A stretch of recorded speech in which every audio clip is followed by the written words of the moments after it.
이 새벽에 오신 여러분들을 주님의 이름으로 축복합니다. 열왕기의 이 마지막 장입니다. 이스라엘, 북이스라엘, 남유다 모든 이 역사의 기록이 사무엘부터 열왕기까지 세세하게 기록이 됐는데요. 이제 마무리를 하는 또 장이기도 합니다. 전체적 흐름이 그렇게 높은 또 분위기의 내용은 아닌 것 같습니다. 남유다가 이제 마지막으로 바벨론 이제 3차 침공이죠. 3차 침입에 의해서 BC 586년에 멸망을 하고 귀인들 왕을 보면 시드기야 왕이 또 두 눈이 뽑혀가지고 또 사슬에 매어서 또 끌려가는 이 처참한 광경을 우리가 읽어보게 됩니다. 이 이스라엘 민족이 출애굽을 하고 나서 한 800년이 조금 넘었죠. 800년이 조금 넘어서 가나안 땅에 들어가서 정복 여호수아를 위시로 정복 전쟁을 하고 그 땅에서 하나님의 그 약속의 땅, 그 약속을 붙들고 이제 살아가면서 800년이 조금 흐르는 이 상황이 이제 점점 하나님이 잊혀져가는 이 세월 속에 이 망각을 하게 되죠. 그래서 결국에는 오늘 본문에 이르기까지 이스라엘은, 이 남유다는 마지막 멸망을 맞이하게 됩니다. 26절에 보면요, 이 이스마엘이라는 사람이 등장을 하는데 독립운동가죠, 사실. 이 바벨론이 이제 다른 유다 사람을 세워서 그달리아를 세워서 이제 치세를 이어갑니다. 그러니까 우리로 말하자면 우리의 침략하는 그 사람 왕에게 잘 보여서 왕이 된 거죠. 같은 민족으로서 그 사람은 배신자고 배반자고 매국노죠. 근데 이스마엘의 행동은 이해가 갑니다. 독립운동이라고 하지만 그러나 이제 오늘 본문 우리가 읽었듯이 어떤 독립운동이라기보단 또 하나님의 시선에 보면 그냥 싫은 거죠. 이 나라의 정황, 그 사람에게 침략자에 잘 보여서 나라가 왕이 되는 이 모양새가 싫은 거죠. 성경은 독립운동의 그런 시점으로 또 기록은 하지 않습니다. 그달리아가 이 바벨론에게 우리가 항복을 하고 철저히 잘 보여야 한다. 그래야 우리 민족이 살 길이다라고 얘기를 하는데요. 이 얘기는 24절에 나온 대로 예레미야 선지자가 이미 예언을 했어요. 하나님께서 유다 땅, 이 유다 나라가 멸망되기 전에 선지자들을 많이 보냈습니다. 예레미야, 에스겔, 나훔, 스바냐, 여러분이 잘 아는 말라기 선지자 할 것 없이 많이 보내서 메시지를 전했습니다. 특히 이 바벨론에게 침략이 될 텐데 반항하지 말고 항복해라. 이게 하나님의 뜻이다.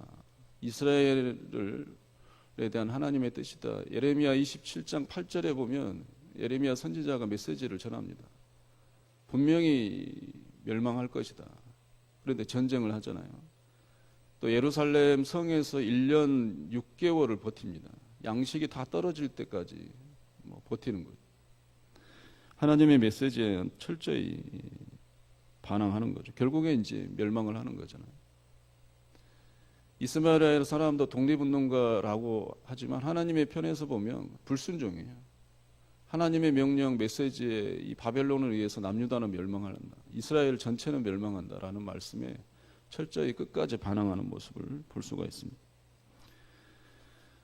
근데 재밌는 것은요, 마지막 부분에 이 여호야킨, 잡혀갔던 이 바벨론 포로였던 감옥 생활을 했던 이미 잊혀진 존재죠.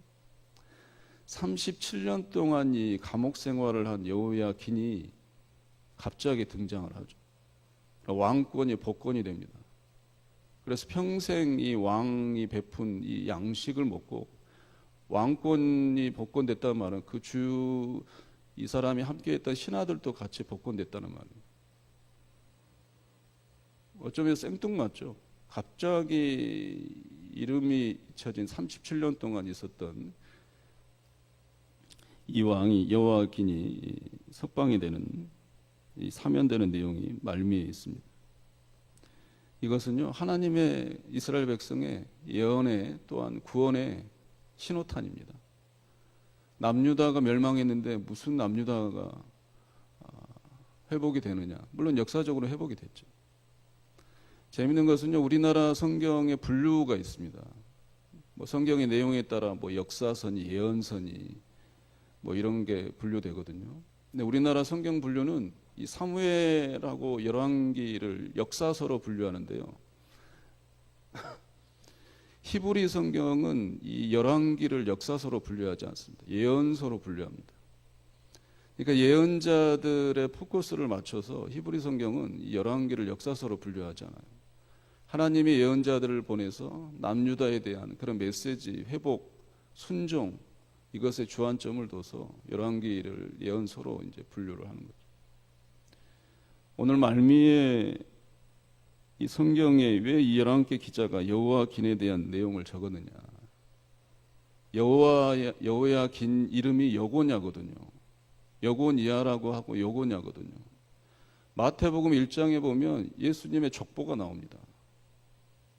족보를 쭉 읽어가다 보면 1장 11절에 뭐가 나오냐면 바벨론의 포로로 잡혀갔을 때 요시야가 여고냐를 낳고 이 말이 나와요.